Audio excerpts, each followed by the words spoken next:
The universal right to vote was the culmination of hundreds of years of small and large steps that resulted in a political culture where everyone, regardless of class, wealth, or gender, was able to vote. Our first guest tonight is Francis Fukuyama, Senior Fellow at the Freeman Spogli Institute for International Studies at Stanford University. He's recently published the second volume of his opus on the history of political order. It's called Political Order and Political Decay. And we welcome Francis Fukuyama back to TVO. Professor, it's good to see you again. How are you doing tonight? Very good. Thanks very much for having me. I don't want to spoil the ending of your 548-page opus here, but let's just say it doesn't end on a very happy note. And let's start there. How do the forces, in your view, of decay in liberal democracies these days manifest themselves? Well, I think that decay is really a matter of two things. It's intellectual rigidity that doesn't allow you to adapt institutions when circumstances change. And then it's also the capture of the state by interest groups. The state a modern state is supposed to be impersonal, but there's a tendency over time for powerful elites to use their influence to manipulate the state.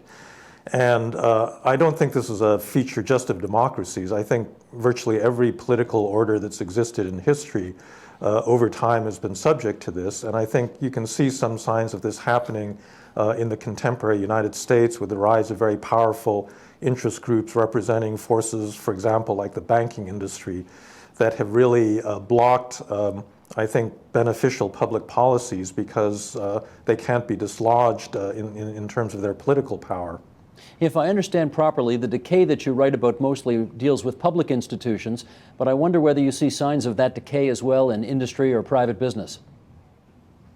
Well, actually, I think the American private sector is doing extremely well. The United States is really the only advanced industrial country that's growing, at a very healthy clip.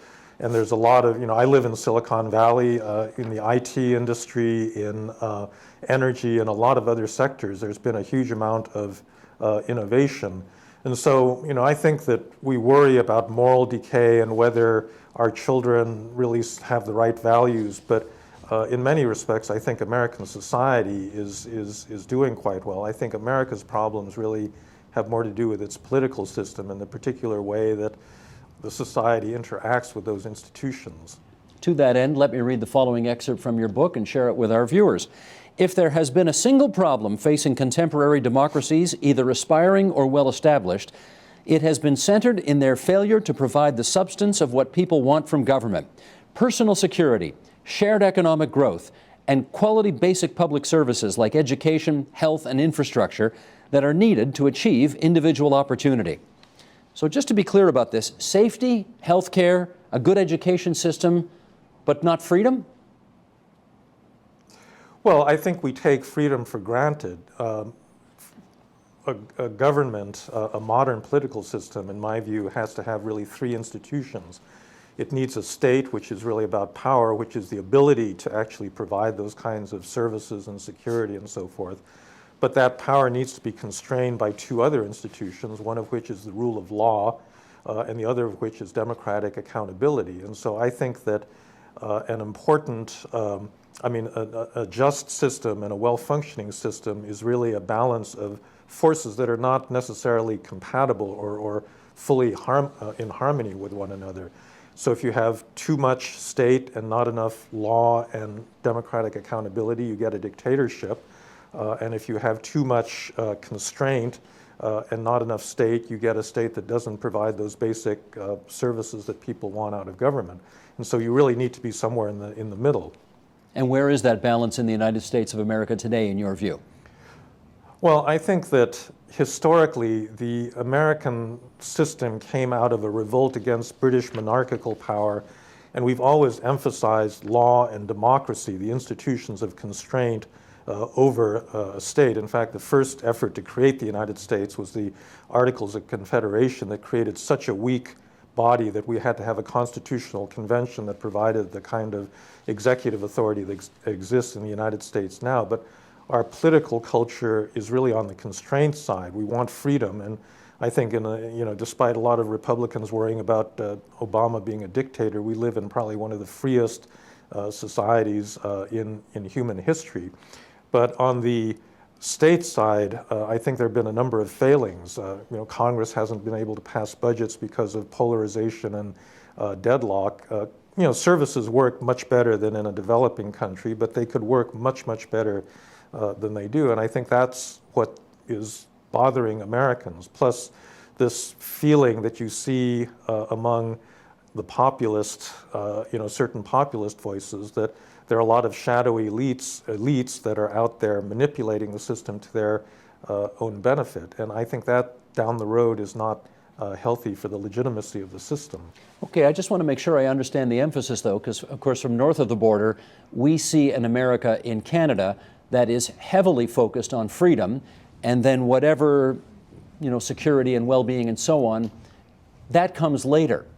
Are you saying that it's the other way around right now, that actually... No, you got it. You've got it exactly right. One of my dear mentors, Seymour Martin Lipset, that wrote extensively on Canada, said that that's exactly the difference between Canada and the United States, that Canada has much more respect for the state, much more respect for order. It cares about law and democracy as well, but it gets them in much more of a balance, whereas the United States has always de-emphasized the executive branch and state authority and built up the institutions of constraint, law and democracy. And I think that explains the difference between the two societies completely. Is it the case now that JFK's memorable inaugural, where we ask not what your country can do for you, but rather what you can do for your country, is not really how democracy works anymore? Well, I think the culture has changed. So JFK may have issued that stirring call to public service, but Ronald Reagan began his presidency by saying, government is not the solution, government is part of the problem. And I think ever since the early 1980s, we've been in a very anti-government phase, whose apotheosis really now is the Tea Party wing of the Republican Party that is actively hostile really to government itself. Now, this is a long-standing tradition in the United States, but we've gone back and forth in this, and I think for much of the 20th century up until the Reagan Revolution, public service and public interest were held to be very important values. But I think there's been a denigration of them ever since that time, and we're still living in a period where very few of my students really want to go into government. They all want to go into the private sector or into non-governmental organizations, but somehow the allure of public service has diminished, and so I think that's a real problem for us. We do notice that a lot these days. People of ability don't seem to want to go into public service anymore. They much prefer private business. Do you think that phenomenon is new? Well, it is, yeah, definitely. So when I was a student back in the 1960s, early 70s, anybody that wanted to go to business school or become a corporate lawyer or have anything to do with the private sector was regarded as morally somehow suspect, that what you wanted to do was much more publicly oriented. And I think that all changed with the economic security of the oil crisis and the subsequent turmoil. And I think these days, it's the case that if you want to get a job, you really have to focus and focus on the private sector. Now, compared to countries in which the government is the only route to getting rich, I'd much prefer the American system. I think the reason that we have freedom and a pretty good and a very healthy private sector is that ambitious young people want to make a fortune in Silicon Valley or other places. But I do think that it means that the quality of government in this country is less than it could be because there has been this, in a way, distaste for government that has been particularly pronounced since the 1980s. Let's go back a bit to first principles here. And again, I want to return to that three-legged stool you talked about, the state, the law, and democratic accountability.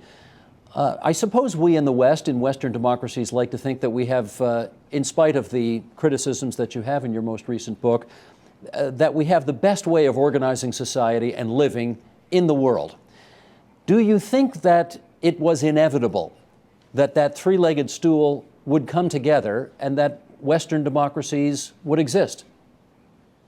Well, actually, I think that's one of the big underlying points of these two books that I've written is that it wasn't inevitable and that it actually proceeded from a certain kind of historical accident. So, for example, the origins of parliamentary government lie in the fact that there was one country in Europe, England, in which the fight between the king representing the state and the parliament representing the forces of accountability were fairly evenly balanced. They fought a civil war, they beheaded one king and they deposed another, and the result was a constitutional settlement that's really the basis for modern parliamentary constitutional government today. And that didn't happen in France, it didn't happen in Spain, it didn't happen in Russia, simply because the historical circumstances were different. So I do think that there is a fair amount of luck and accident in human history, which means that none of these political forms is necessarily inevitable. So that's the explanation as to why some countries do develop these democratic, liberal democratic institutions and others don't. I mean, some of it's luck and some of it's what else? Well, I don't think it's purely luck, because the formula of a balanced state that had a strong state but was also constrained, especially by law that protected things like property rights, turned out to be a tremendous platform for capitalist economic development. And so first England and then the United States, that had systems built around these kinds of political institutions, took off. They were the first to industrialize. And a lot of other countries looked at this and saw that if they wanted to get rich as well, they would have to protect property rights, they would have to ensure a certain substantial degree of individual freedom. And that's why the world has gone from about 35 democracies back in 1970 to something like 100, 115 in 2015. And so the model may be accidental when it starts out, but I think that people emulate success and they want to copy things that look like they're successful. So it's not a completely random series of events. Understood. I guess the first time I met you on television, as it were, was back in 1989. We did an interview about your very famous essay, The End of History, in which you argue that liberal democracy sort of represents the highest and best form of organizing society. And I wonder whether the arguments you've now put forward and your analysis of the decay that we are now experiencing in Western democracies has changed your thinking about whether or not we are, in fact, still the best. Well, I think normatively, I absolutely believe that. And I think in the long run, societies that really want to be modern and prosperous and stable need this combination of state, law, and accountability.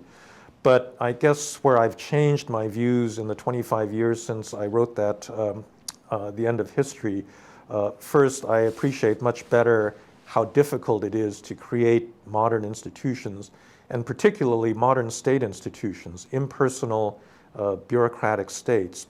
And then I would say that the theme of political decay is one that I had not been particularly aware of or thought much about 25 years ago. But I think that reflects developments that have happened since then, because I do think that the American system, doesn't look as attractive today as it did 25 years ago, although I think it still has some very important strengths.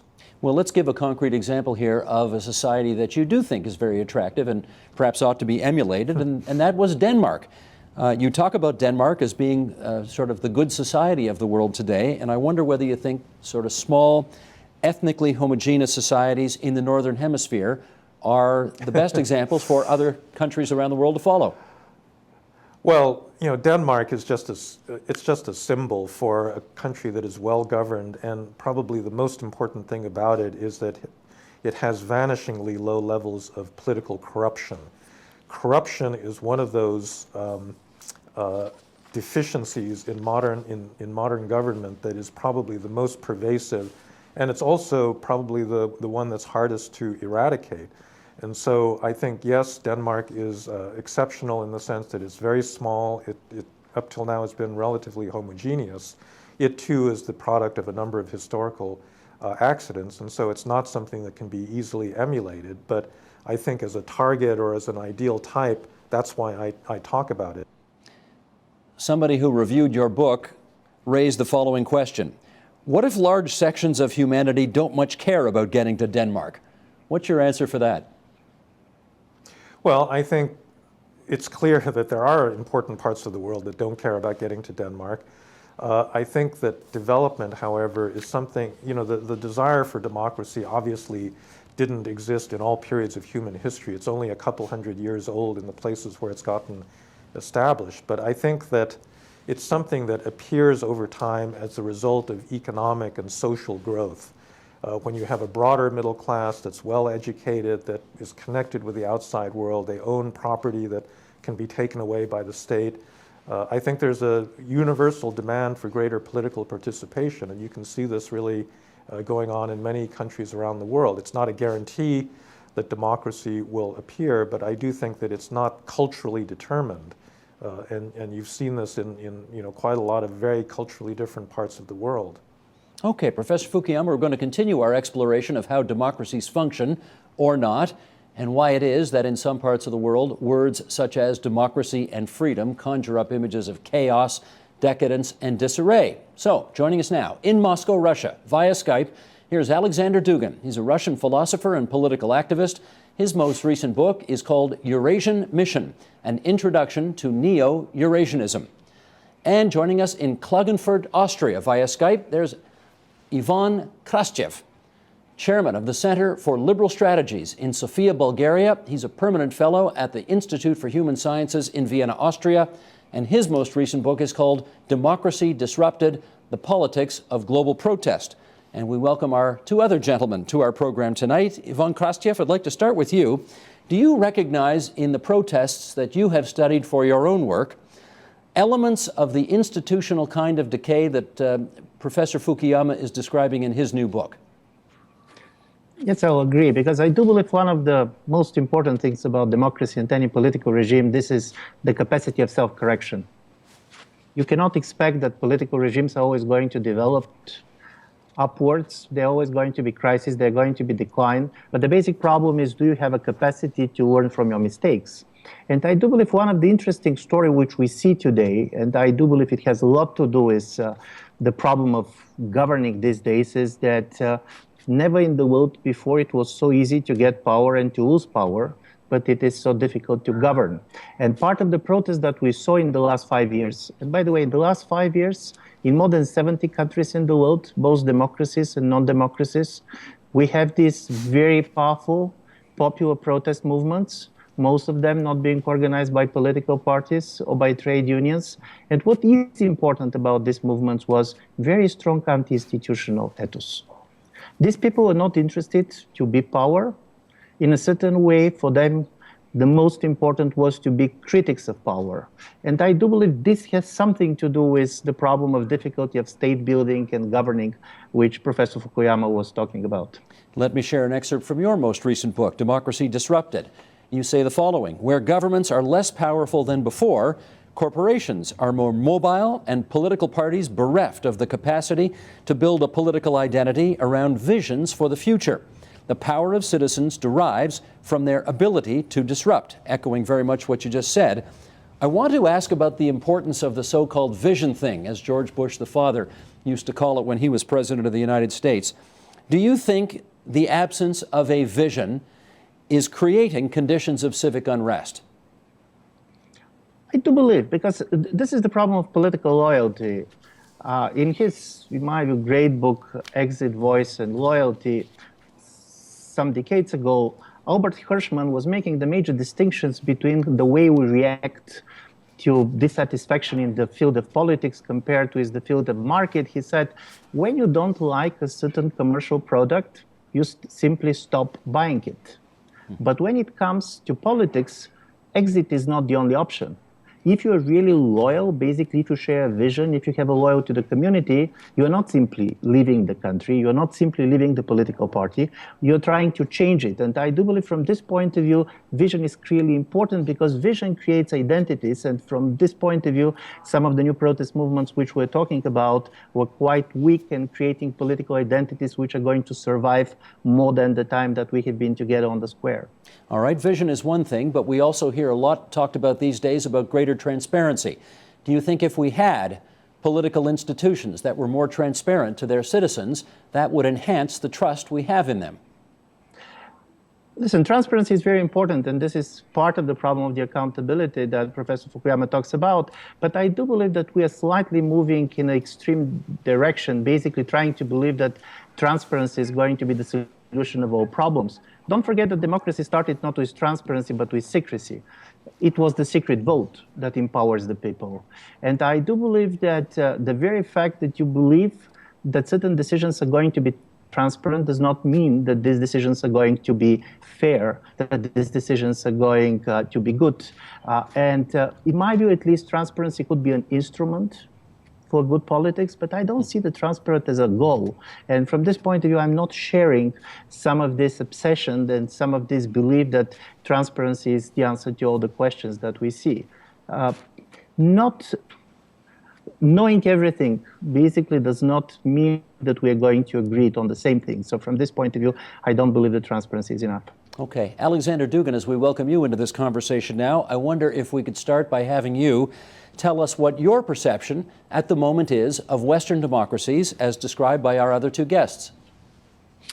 My vision is much more critical than previous guests.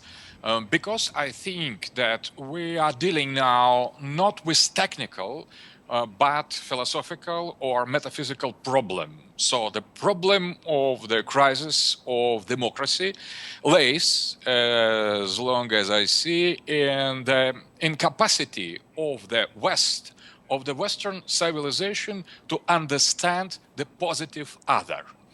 The West is dealing only with negative vision of other. Other or is the same as ourselves or is the lesser.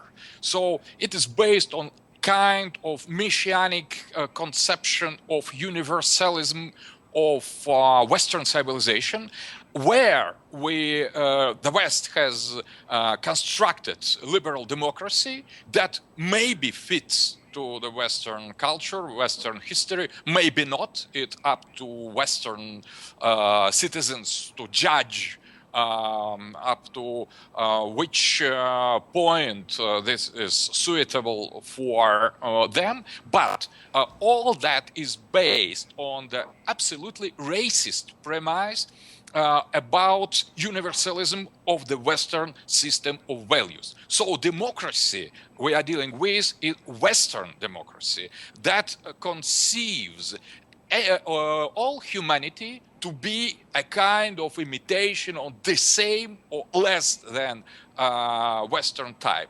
But we are dealing with different cultures, with different humanities. There is not only one humanity of the type of Western civilization. We have different cultures and different civilizations in plural and different humanities.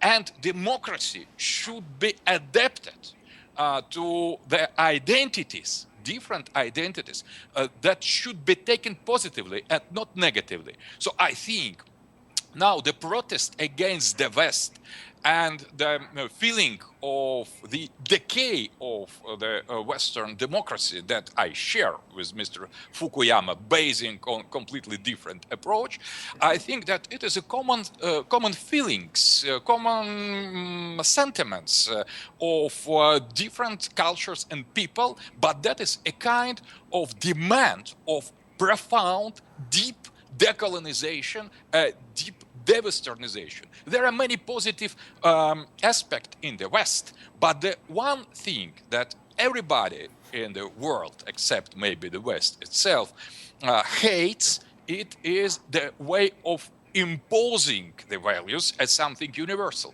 So I think that this time it is a kind of lesson to teach to the West, to the Western civilization, that there can exist, that there can be positive other that shouldn't be judged by the Western patterns and should be acknowledged as something other that doesn't is the same or lesser or worse than the Western culture, but it's simply different. This positive difference. It is demand of deep decolonization, a deep devastation of the people. So we consider that there is not only one type of democracy, Anglo-Saxon, as Mr. Fukuyama has explained brilliantly. So it was historic experience.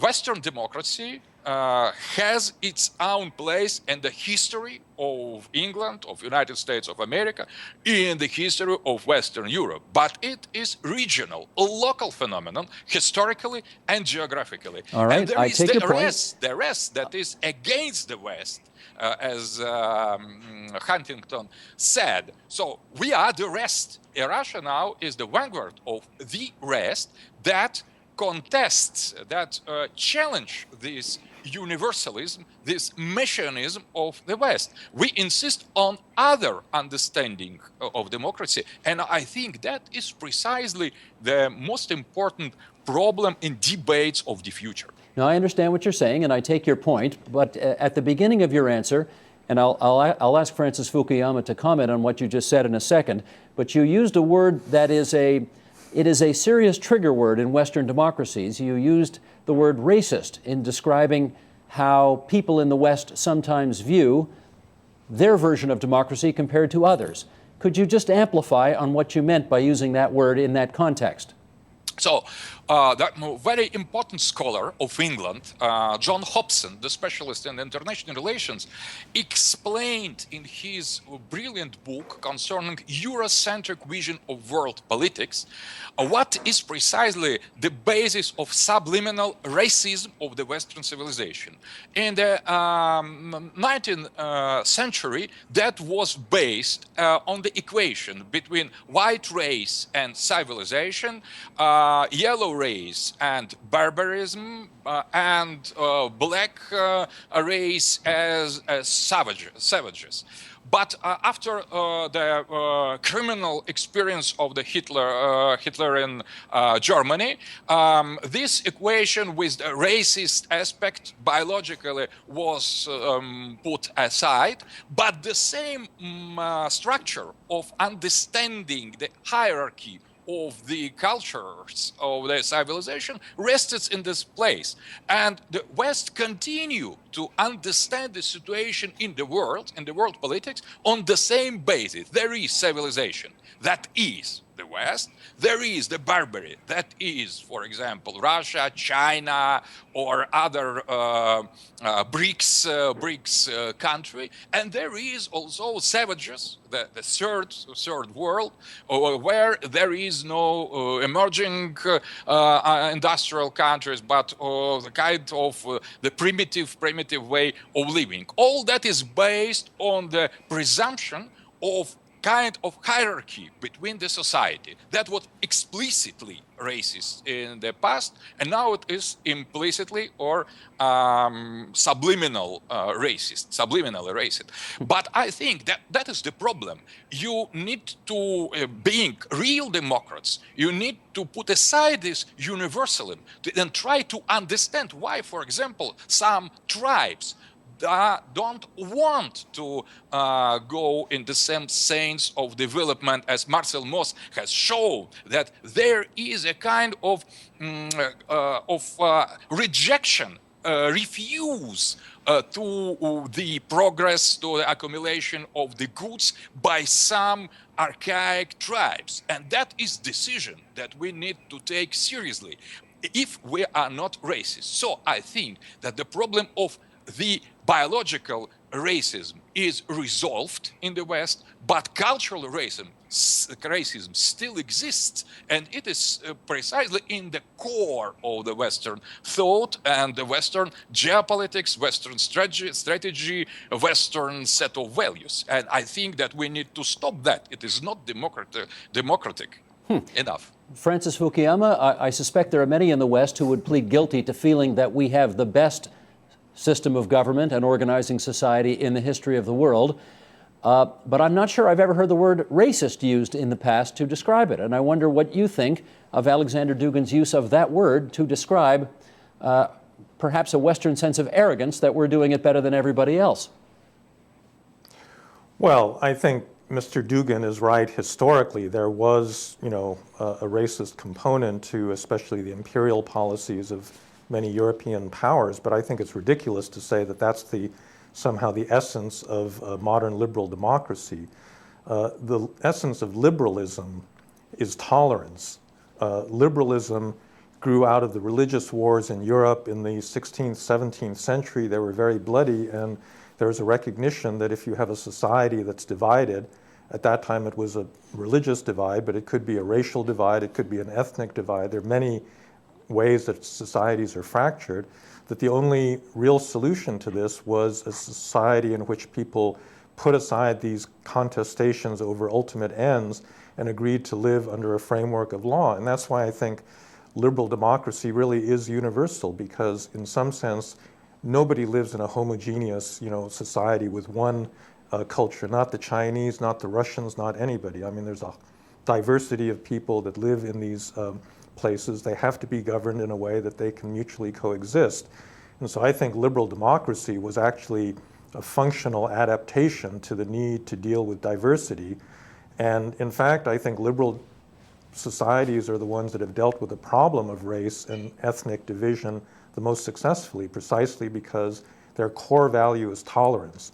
And that, I think, so it's not universal in the sense that there are many intolerant societies around the world, but in the end, because of the de facto diversity of societies, I think you have to work your way to some institutionalized system that allows these different people to live together peacefully. But I think if I understood his point, it wasn't so much that in terms of race or ethnicity, we haven't made great strides on the issue of tolerance. It was in systems of government or in kind of democratic values that he feels the West is, using his word, racist and intolerant of other forms of democratic values around the world. Does he have a point at all there? Well, I think that, the behavior of the American foreign policy has been overbearing and arrogant in, many particular circumstances. And, I would share that critique, but the deeper issue about whether there are, in fact, values that, if not universal today, deserve to be universal because they answer to fundamental shared human needs, I think there's no question that there are such values and institutions, because ultimately, I don't think that culture overrides certain basic characteristics of human personality that are that transcend culture. And that's what a political system tries to do. It has to be built on a basis, ultimately, of a kind of shared human identity. And so I think that's the part that's missing from Mr. Dougin's account. Ivan Krastyev, where do you come down on this? Also, my feeling is that basically Mr. Dougin's claim is that universalism means simply that Western institutions should be imposed on others. And here I agree, there is no one model, and nobody can simply impose his model. But if we are not going to agree that there is universal human values, this is very difficult for us to treat each other as equal human beings. I do believe it is universalism that makes us equal. And from this point of view, of course, democracy can come from different sources, and Indian democracy is based on a totally different experience and on totally different practices and even institutions than the American one.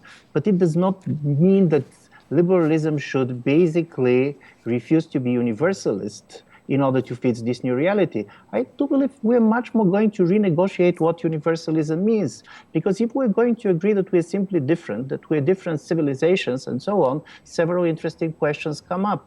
For example, there are people in Russia that believe that they're part of the European civilization, that others who believe that they're part of the Eurasian civilization. How we're going to solve this? How we're going to, this is the same everywhere. How we're going to solve basically the pluralistic nature of our own societies.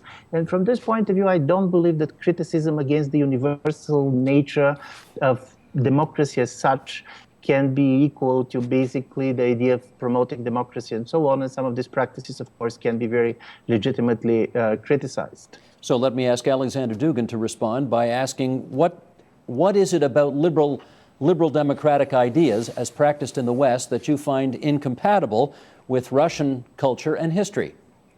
First of all, precisely the most essential thing was said now by Mr. Fukuyama. He thinks, as well as the many of liberals, any liberal, that human nature is the same, that human nature transcends cultures, and when they are speaking about this universal, transcendental human nature that transcends cultures, they think or about their understanding of the human. So that is the problem of anthropology, the Western anthropology, and above all, Anglo-Saxon anthropology is based on the concept of the human being as individual, as a positive individual with fully autonomous or partly autonomous content. But Russian anthropology, or Islamic anthropology, or Indian anthropology, or Chinese anthropology are absolutely different. For us Russians, the human, to be human, it is the same as to belong to the whole as some integrality, to some, for us, the man is not only individual, but is a kind of collectivity, or that could be translated as society, or people, or church, or maybe state. But it is holistic anthropology that serves to us as measure of things. For us also, the man is a measure of things, but not individual man. And when we are dealing with liberalism that is based on completely different anthropological theory, now we should react. We understand human, to be human, differently from the West. And we want to affirm and to defend our understanding of human nature that is our historically, religiously, culturally, and, for example, coming into modernity, Russia preferred communism and not liberalism, precisely because that we understand human nature differently. That is kind of holistic vision. So now we are not anymore communist. We are not Tsarist regime, but we are the same. We are Russians as always we have been. So we are anthropologically holistic. So our understanding of human nature is incompatible with liberalism and with Western, Anglo-Saxon above all, system of values. Let me follow up on that if I can. Let me follow up on that, because my understanding of human nature is people want a job, a friend, a home. They want to be part of a family. Is that not what Russian people want? Because you are Canadian, because you are part of Western, Anglo-Saxon, or Western European civilization, your measure is individual one, to have good job, good friends, good family, liberty or freedom or justice, and so on. But for us, Russian, there is something other that really is much more important, is the inner sense of belonging to the just system of the world, to the world harmony. This harmony is not only spiritual, it is also social, cultural, political, and for us it is very important also the other understood as a part of the whole, not only a particular and isolated human being aside. So it is completely different ontological and anthropological basis for our society.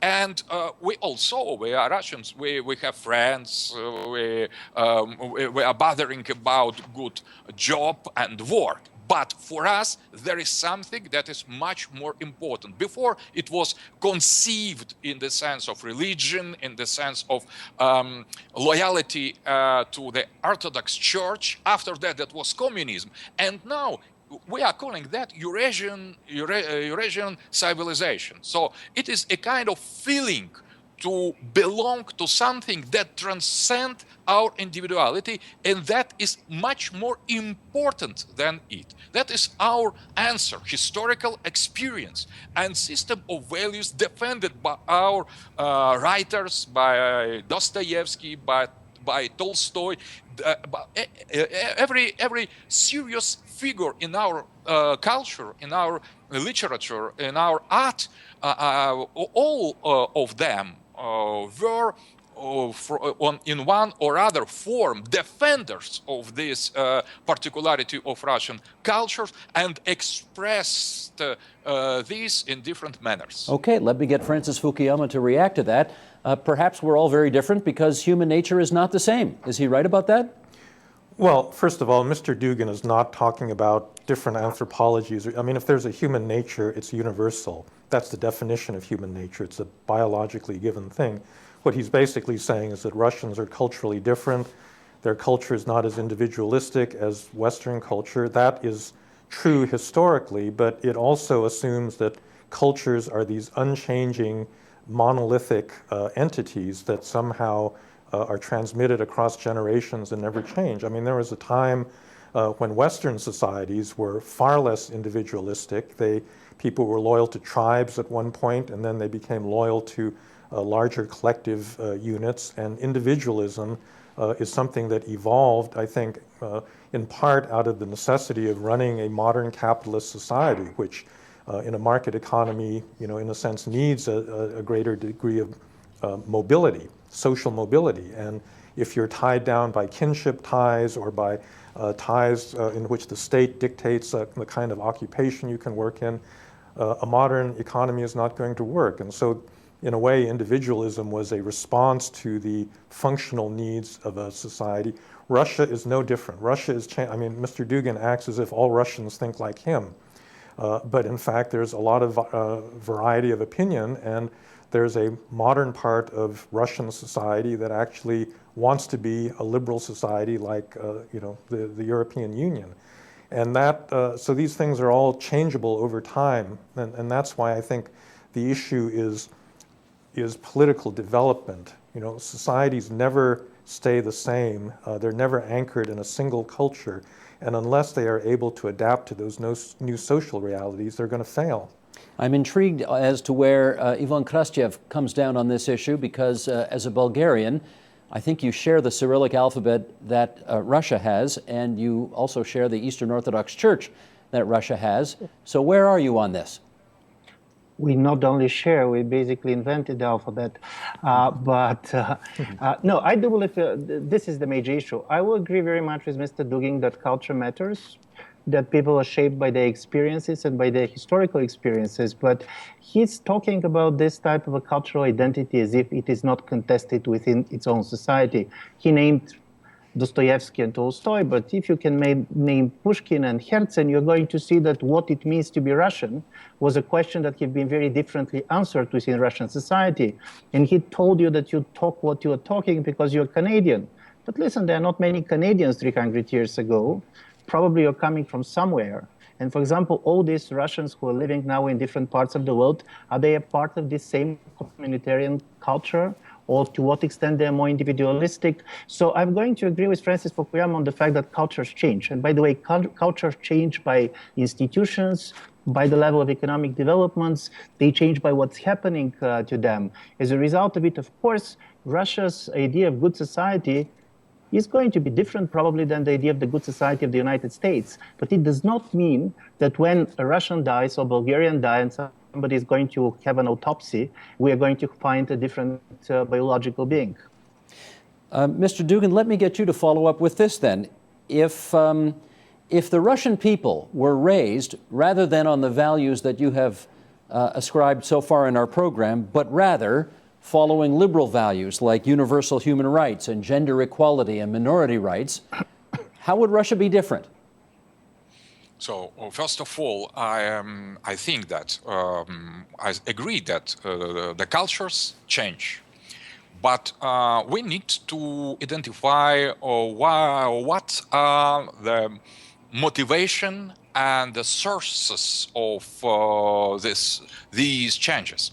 And first of all, I think that every culture has its proper kind of development. So Russian development was almost always centered around this holistic anthropology. So we had a certain part of pro-Western and liberal elite always in the 90s, in the 20s and now, but that was always the minority, maybe important minority culturally or intellectually, but always minority, because the majority of our population, including in the question of change, the majority prefers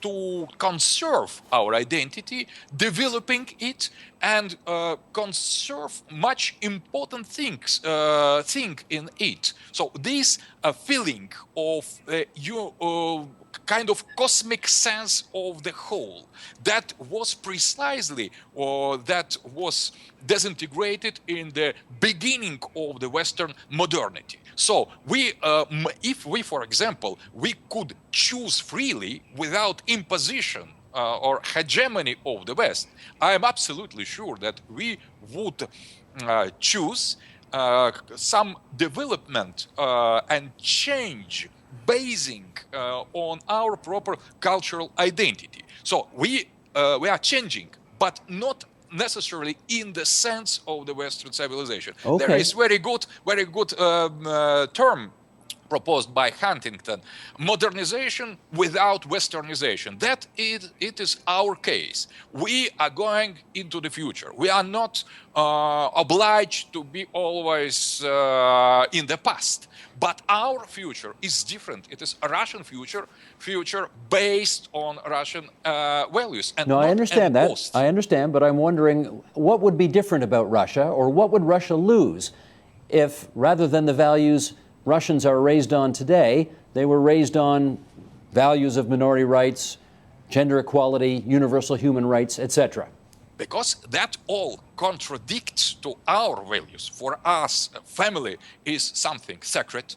The relations between man and woman are not only natural, but spiritually and culturally founded. So the idea of the egoism, positive or enlightened or other, are completely rejected by our society. So liberal agenda goes against our identity. So we could impose that. We could try to change our society, but sooner or later there will be the kind of revolt against that, not imposed by dictatorship or ruling class. That will be a revolt from inside, from the depth of our culture. And in this situation, I think that we could be obliged to accept liberal values, but sooner or later we will protest against them, and we will overthrow the system based on them. Francis Fukuyama, it doesn't sound to me like Alexander Dugin wants to be like Denmark. What do you have to say to him about that? Well, it's interesting, actually, as far as I can tell, the main thing that he's got against contemporary Western liberalism is gay marriage. Well, that's part of it, to be sure. Which has been kind of at the forefront of the liberal agenda. But I wouldn't be as sure as him that Russians will never accept something like that, because you just look at the West.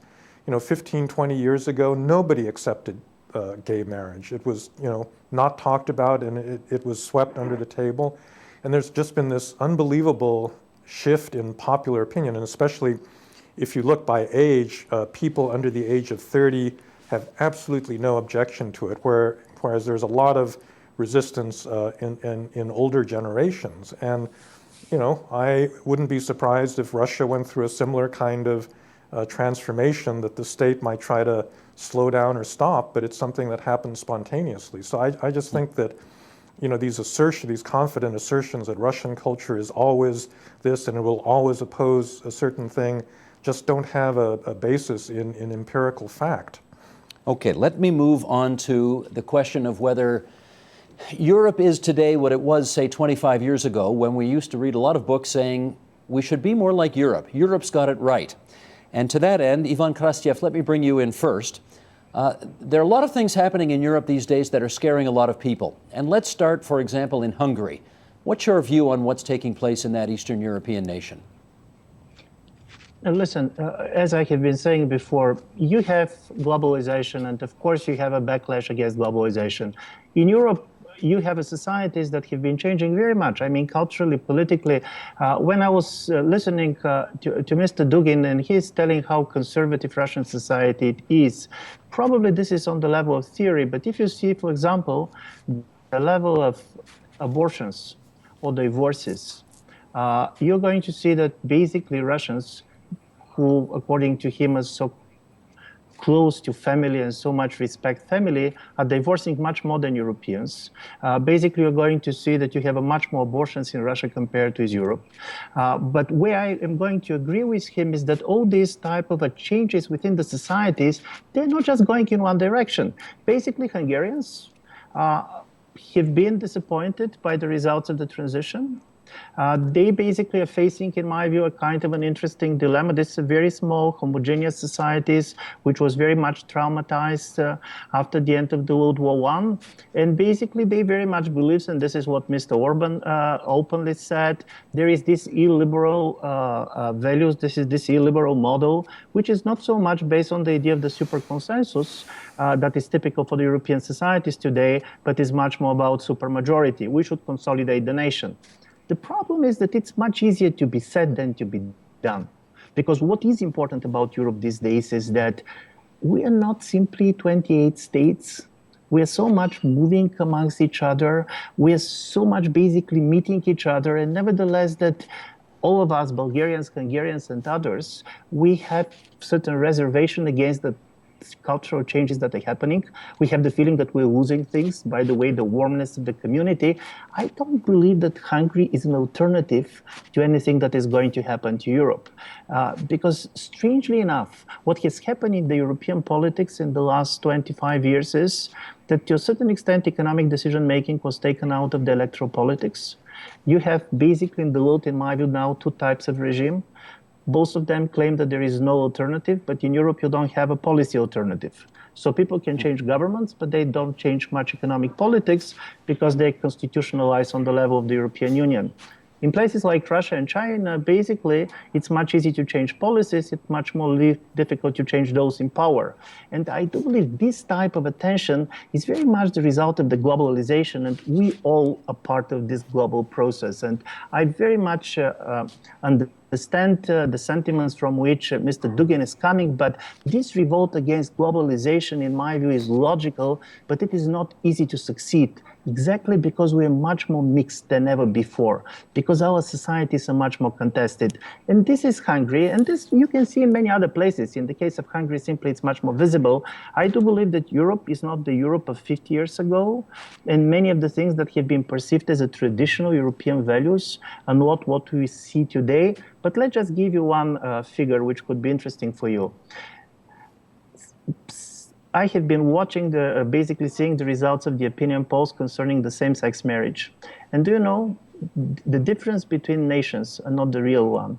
The real one is the difference between generations. People younger than 35 basically don't have a problem in their majority with the same-sex marriage in all European countries. Even in Russia? There is one issue.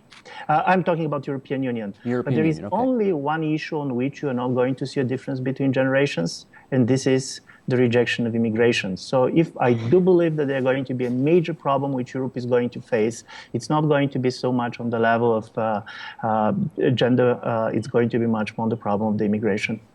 Francis Fukuyama, perhaps I could get you to comment on the comments of Hungary's Prime Minister, Viktor Orban, who recently said, "We don't believe that every democracy is necessarily liberal." You find that concerning?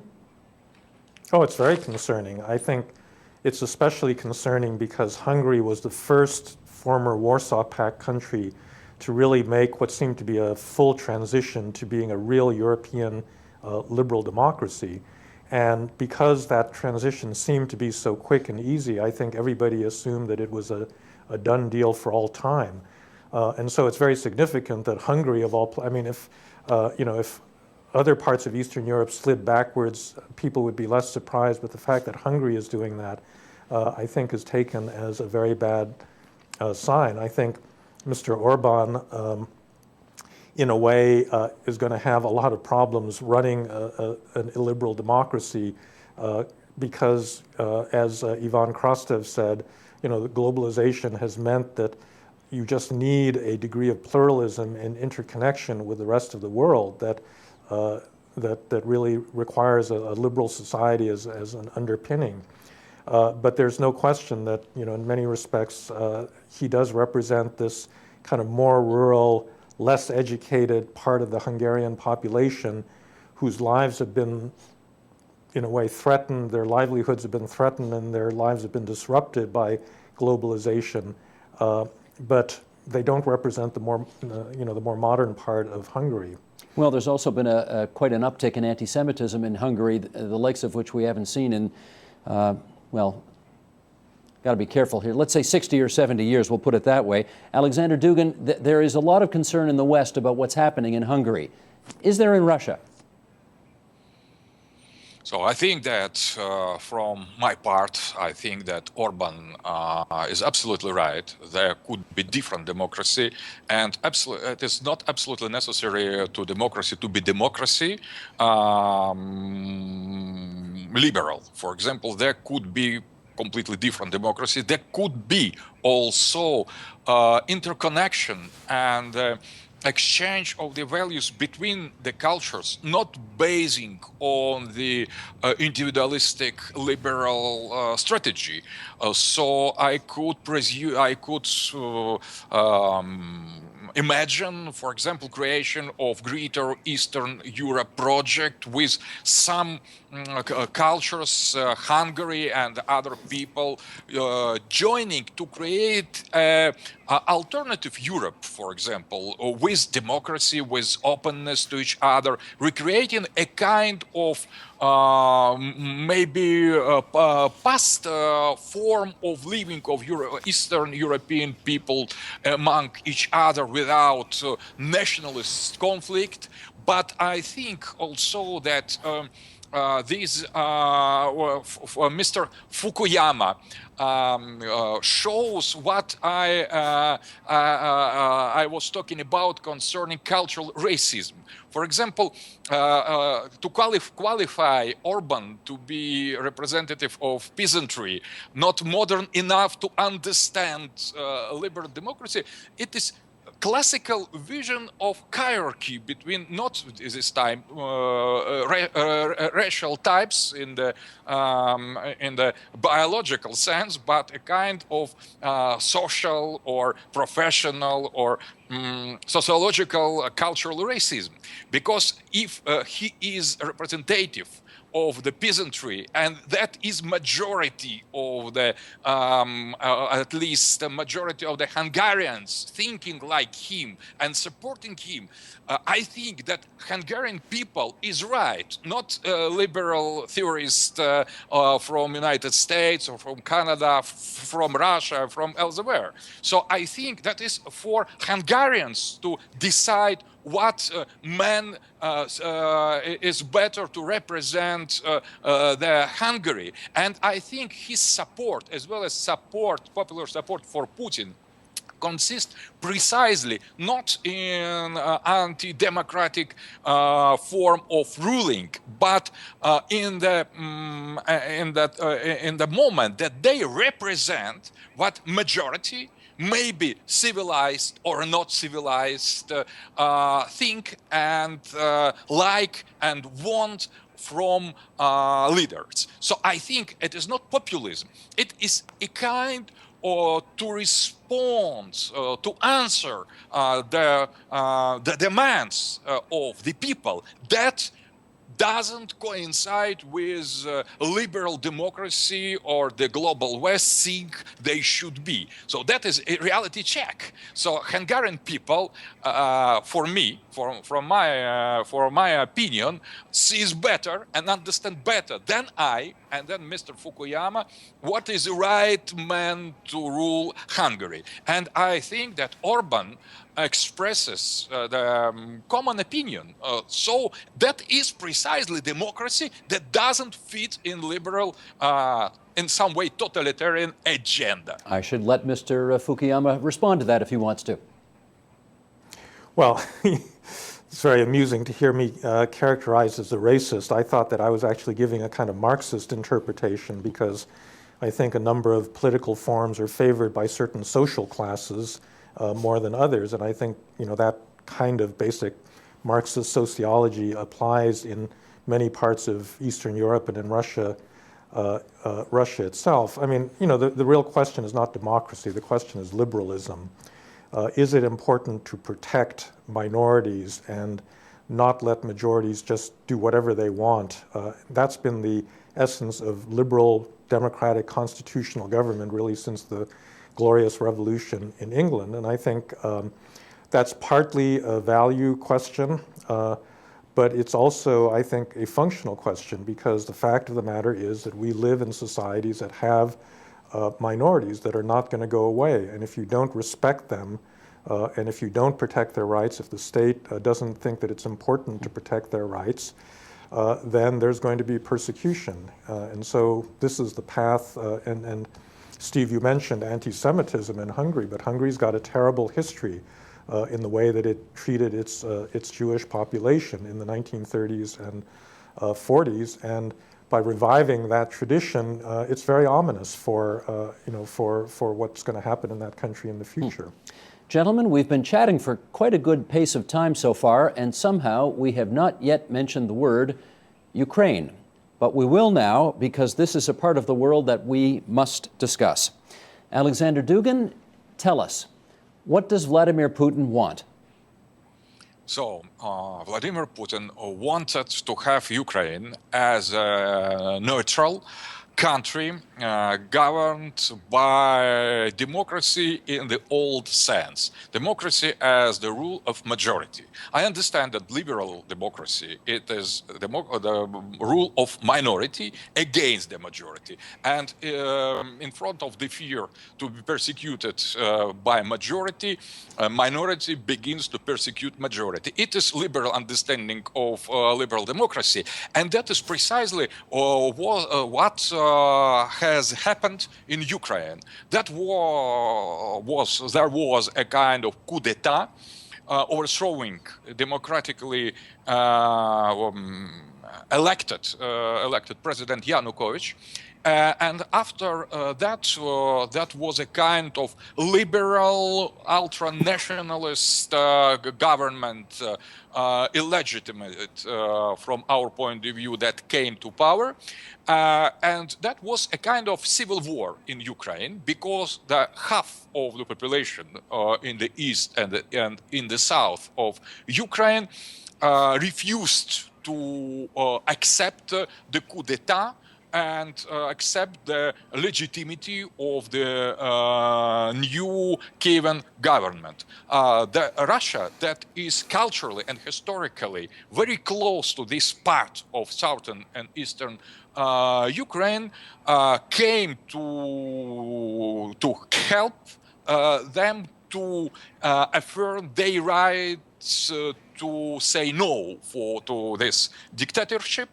And that was the essence of the conflict and the essence of the reunification with Crimea and the revolt in Donbass. And I think that now we could not wait natural or easy solution for that.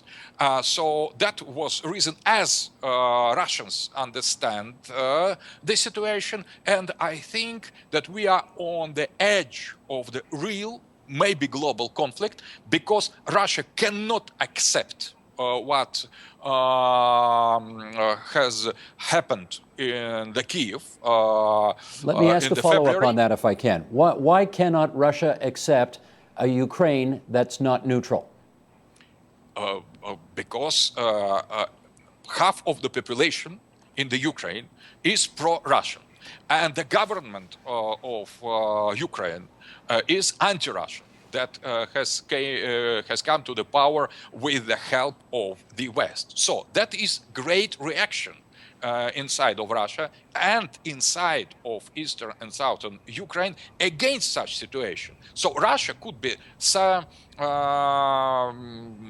only possibility to satisfy this situation from our point of view is creating in Ukraine two countries democratically with, for example, eastern part governed by democracy as a rule of majority, and western part ruled by western kind of liberal democracy. Could the western part of Ukraine? Could the western part of Ukraine be part of NATO?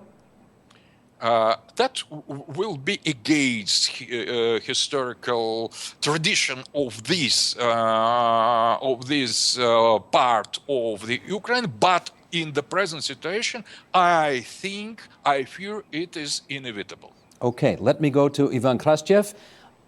We in the West really want to better understand where Russia is coming from on this issue. And could you tell us what you think Western Europeans and North Americans don't understand about how Russia thinks about this issue as it manifests itself in Ukraine? No, I do believe one of the things where I do believe that West was wrong and naive is, especially European Union, never perceived itself as a threat. We believe that we are so nice and vegetarian that basically we cannot threaten anybody. So from this point of view, this was wrong. And also, Russians does not share Europeans' view that the end of the Cold War was a win-win situation.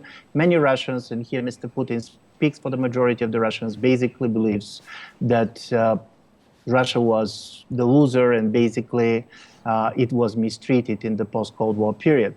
But here comes the major story, and it very much, I do believe it's interesting that we talked Hungary before we talk Ukraine. If Mr. Dugin believes that the majority has the right, this is true for the Hungarian majority, this is true for the Ukrainian majority too. And the biggest, at least my reading of the conflict is it didn't start as a geopolitical clash between Russia and the European Union. People that have been on the streets, not the first 5 or 10 days, but later, there were much more reaction to the Yanukovych government and to the fact that force was used, and basically to the corruption of the Ukrainian political elite, which cannot be confined only to Yanukovych. But the basic problem was that then, I do believe that Russia, with the annexation of Crimea, totally humiliated the Ukrainian nation. And what I saw, and for me this is a very important division, many in the West talk about Ukraine as if being divided between the Russian speakers and the Ukrainian speakers. I don't believe that this is the major divide these days. You're going to see these days, in my view, I find this as a tragic development. Many Russian speakers who do not speak Ukrainian and being very strongly Ukrainian nationalists because they're defending the identity of their state. And from this point of view, the problem is that either they're going to be the Ukraine, which is going to be tolerant to the minority, and this Donbass and so on, and I do believe here basically we all are going to agree, or in a certain way, they're going to be somebody outside telling to the Ukrainians, listen, you cannot be anti-Russian, pro-Western, because this is not part of your anthropology. But it's an anthropology change. I was very kind of personally hurt to see how high the level of anti-Russian sentiments is in the Russian-speaking places like Kiev. But this has a lot to do with the way now Russia is treating the Ukrainian conflict. And this is going to be a very, very difficult development because I agree with Mr. Dugin that it's not simply Mr. Putin, that there is a very important Russian now support for what's happening in Donbass. But we can very end up with destabilized Ukraine, but also very much destabilized Russia. And this is not going to be good for anybody. To use Ivan Krastiev's words, Francis Fukuyama, we're not vegetarians in the West. We have a dog in this hunt. You pointed out earlier that when the West does engage in some areas geopolitically, it's often with tragic consequences and not well thought through. Do we need to, in your view, better understand where Russia's coming from on the issue of Ukraine?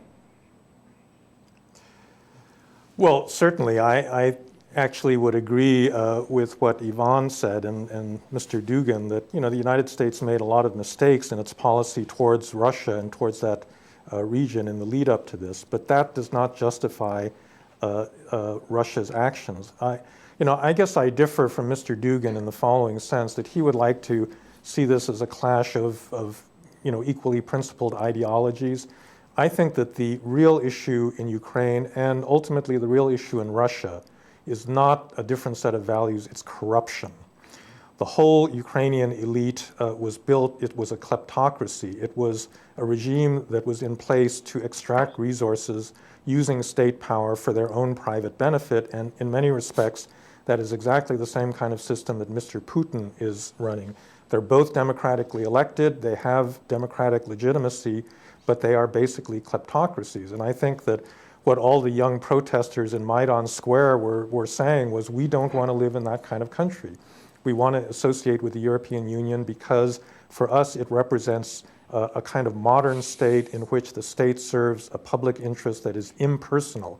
You don't have to be a friend of Mr. Yanukovych or Mr. Putin in order for your business to get ahead. And that's really the fundamental values clash that is going on there. I think that in terms of how we deal with this going down the road, I think the United States and the West needs to support that kind of government and just the principle that, I think here Ivan is completely right, that even in the Russian-speaking areas, there's a lot of people that don't want to be associated with that form of political corruption, and they deserve support. Alexander Dugin, let's broaden the discussion beyond Ukraine. I note that you are advancing an idea of a Eurasian empire, which would include, beyond Russia, Austria, Hungary, Romania, Serbia, and Slovakia. Help us understand what the idea is there. So never, that is a kind of accusation recently. So never I have written the words concerning necessity to include in a kind of Eurasian empire the Eastern European countries. It is ridiculous. In all my writings, I have spoken about recreation a great space, not necessarily empire, not necessarily kind of unitarian state, but something like European Union, but on the alternative basis, civilizational basis. And these kind of the creation of Eurasian supranational organization or Eurasian Union, I always consider to be in the borders of the ancient Russian Empire or Soviet Union or less. So that should be a unification of the people and countries with the common historic experience, with common destiny, and based absolutely on the free will. So Eastern Europe represent completely different civilization, and above all Austria and Hungary that were never part of these Turanian civilizational construction that have maybe some common features with us, but they are completely different, and they were and they will be. So it is completely incorrect and a little bit ridiculous to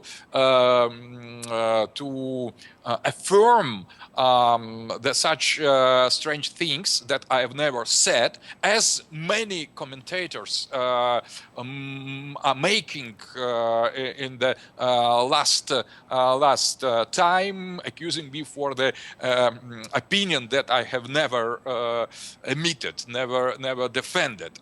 But I think that Eastern Europe represent a kind of cultural and civilizational space, very particular and very different from Western Europe. So Eastern Europe, it is a kind of civilizational region that possesses very special features that are semi-Eurasian, as Russian, for example, society, and semi-Western European. And the example of the Hungary or Greece, also maybe of the Romania in the future, they are showing that they understanding of the values of the society, of the set of the main principles are slightly or maybe not so slightly different from European Union, and precisely the fact that Hungary was the first country that accomplished full transition to liberal democracy, and that now it is the first country to take distances from this liberal democracy, is the symbol of possibility of the construction of alternative, greater Eastern Europe project that shouldn't be anti-European or anti-Western, but that could insist on some particularity. Okay, let me follow up on that project. Yes, and maybe Austria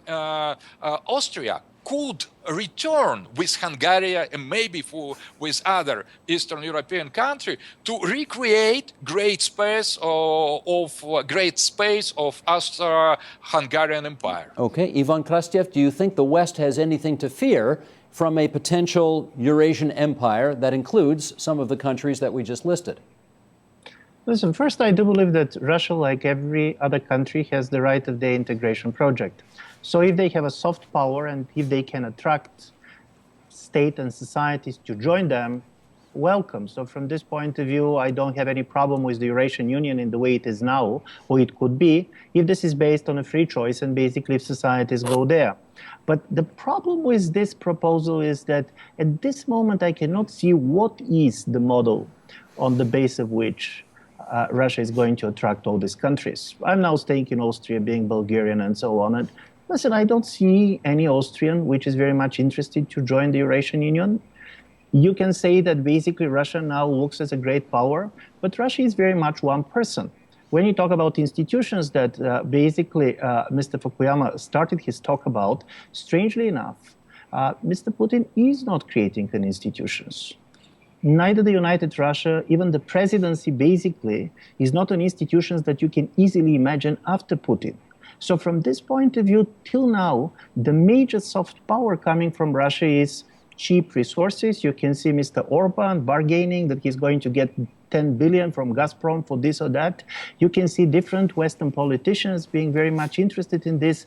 But I don't believe this is the soft power on the base of which you can create a Eurasian Union, which is going to be something more than basically business deals there. So from this point of view, I do believe European Union has its own problems, but I don't see the promise of the Eurasian Union as the thing that is going to destabilize it.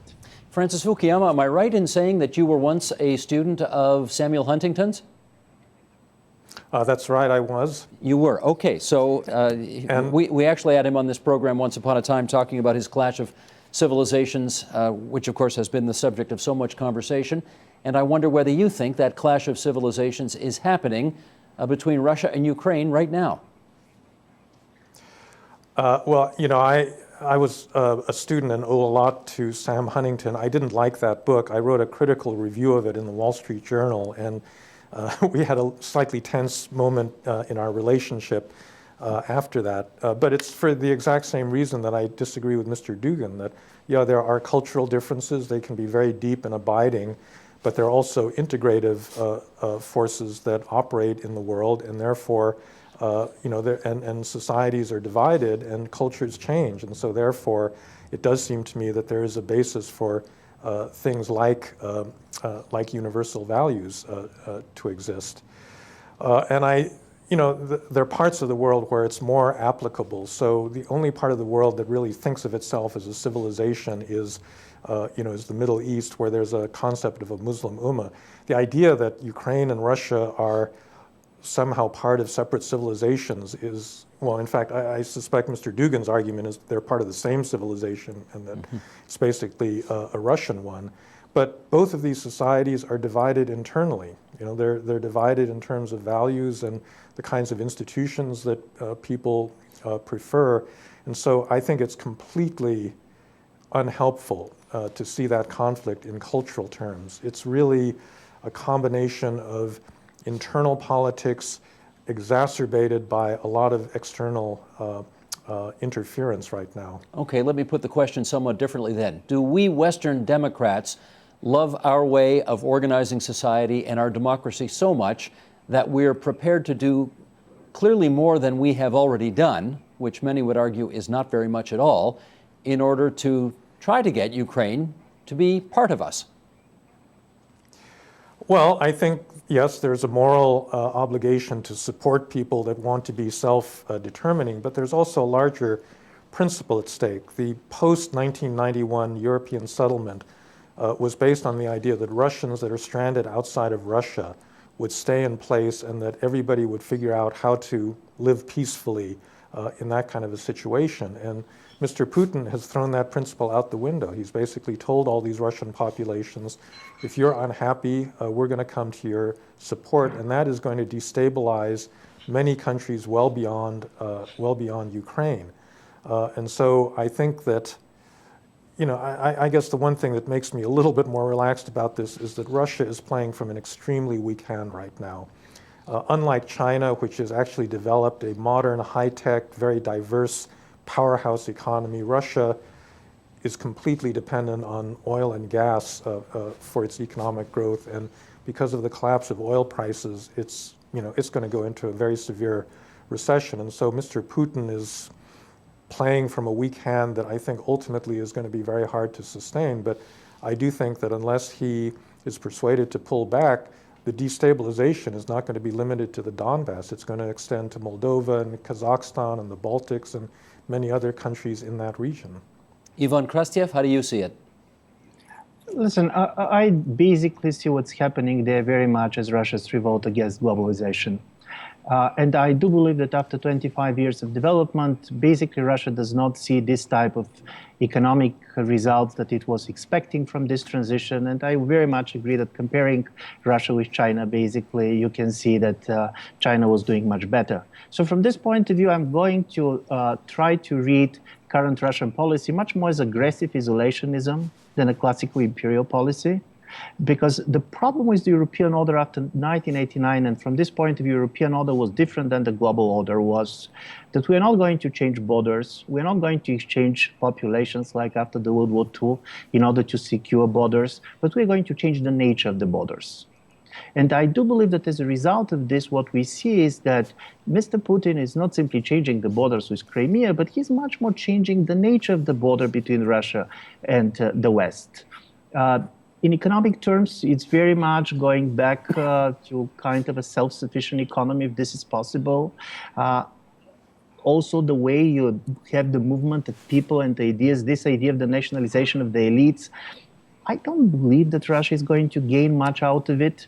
I agree very much that we cannot talk about civilizational wars between Ukraine and Russia. This is ridiculous in a way. But I do believe that you have two countries with a very difficult identity issues.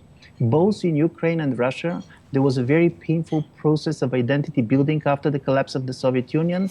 And unfortunately, basically, now this type of a difficult identity building ended up in the war, which in my view is not going to benefit any other. But my principal position is that the West should not be interested in containing or isolating Russia. So from this point of view, strangely enough, I do believe some of the hawks in the West and Mr. Putin, basically they agree on something. They totally want to make the border between Russia and the West as a kind of a wall. This time the wall is not going to be built by the Russians, it's going to be built by the Ukrainians. And I don't like it, because in a certain way, what started with 1989 was not simply building new walls. The idea was to ruin the walls. Gentlemen, we have just a few minutes left, and I'd like to raise one more issue. And Alexander Dugin, I'll start with you on this. As we see Western countries putting increasing sanctions on Russia because of Ukraine, we are reminded of many things, but certainly one thing above all, and that is the great capacity of the Russian people to suffer. We know well in the West of the incredible amount of suffering that the Russian people endured during World War II. And I would just like to ask Mr. Dugin to help us understand where this great capacity for suffering comes from. So, from the point of view of the liberal anthropology, expressed, for example, in Jeremiah Bentham, the human being naturally avoids suffering. But it is maybe Anglo-Saxon human being avoids necessary suffering. But in the Christian culture, in Russian culture, Russian people is very deeply Christian. Suffering is a kind of the way of the salvation of the soul. So for us, suffering for the right cause is a kind of the dignity and the form of to accept human destiny, because the life is suffering. So for us, sanctions against us only consolidate our society, because we feel that we are suffering not for the stupidity or weakness of our president or our government, but we are suffering for defending right cause against any temptation to impose on us some foreign will, some set of values that we refuse. So for us, it is a kind of sacred suffering. And I think that sanctions help to our society to return to our sources. I see these sanctions very positively because they help to us to rely upon our proper resources, upon our proper forces, to evaluate better our identity. And I agree with Mr. Krastev concerning the fragility of the Putin's rule in the absence of the institutions. So it is very, very dangerous to Putin to play this game he is now playing without institutional reforms. It is very true. But I think that he is obliged to create some institutions in order to confirm this course that he has resolutely chosen in order to affirm Russian sovereignty against this kind of imposition of foreign will that was in Ukraine. So we consider the pressure against us, against Russia, against Putin, against our economy as a kind of very important existential proof. We are proving now to have dignity, to have sovereignty, and we are suffering for the right case. That is very, very interesting. That now I am in solidarity with our opponents in the West, and I would applaud more sanctions against Russia because they help very much to us to return to our identity and to reaffirm our geopolitical independence and freedom. Let me get Ivan Krastev to respond to that by asking whether you think Vladimir Putin is counting on all of what Alexander Dugin just said in order to get through this crisis. No, I do believe that especially on short term, this consolidation effect is there. But what the Russian population so much liked about the annexation of Crimea was that Crimea was annexed and there was no human victims. Nobody died for this. I do believe that with the passing of time, and this is interesting to see, to what extent the Russian population is going to agree to pay the bill for this policy, especially, and here I do believe Mr. Dugin is going to agree with me, if they see that the Russian elites are as corrupt as they used to be before, so they ask from the people to sacrifice, and you know now Prime Minister Medvedev said that medicines are going 20% up. For people it matters. When you see this type of a corrupt elites which are telling the people you should suffer in the name of the Russia's glory, I do believe that this is not a recipe for a long-term consolidation. And from this point of view, I also very much agree with the problem of the institutions. I do believe that Mr. Putin for sure is a strong leader. He showed his capacity to take risks and to stay on certain positions, but he was not, for the moment, managed to be an institution builder, which makes him very different than other people in history that he probably compared himself with. So this combination between weak institution and the corrupt elites, I don't believe that in the long run the sanctions are going to have such a positive role for the Russian identity as Mr. Dugin believes. Francis Fukuyama, let me give you the last word on this. Well, I think that there's also a foreign policy dimension to this, which is important to uphold certain principles about the way that states interact and to lay down certain markers. So I think that it's not simply a question of how this is going to affect Russia's internal evolution, but I do think that one thing that I really agree with, it's really important to actually, for the West to actually support the Russian people. Russia is not Vladimir Putin. Russia is a much more complicated society, and it's not clear, given the personal basis of his rule, what kind of society is going to come after he's gone from the scene. And therefore, it does seem to me that it's probably important to build bridges, perhaps not with this elite necessarily, but with ordinary people that are actually going to be the ones that will continue to live and suffer and exist under the political conditions that Putin has created. Gentlemen, I can't thank you enough for spending so much time with us here on TVO tonight. It was really a marvelous discussion. Our thanks go out to Alexander Dugin, the Russian philosopher and political activist. His latest is called Eurasian Mission, An Introduction to Neo-Eurasianism. Ivan Krastev, the chairman of the Center for the Liberal Strategies in Sofia, permanent fellow at the Institute for Human Sciences in Vienna. Democracy Disrupted, the Politics of Global Protest is his latest. And Francis Fukuyama, the senior fellow at the Freeman Spogli Institute for International Studies at Stanford, Political Order and Political Decay is his latest. Gentlemen, a great pleasure having you on TVO tonight. Thank you so much. Thank you very much. Thank you.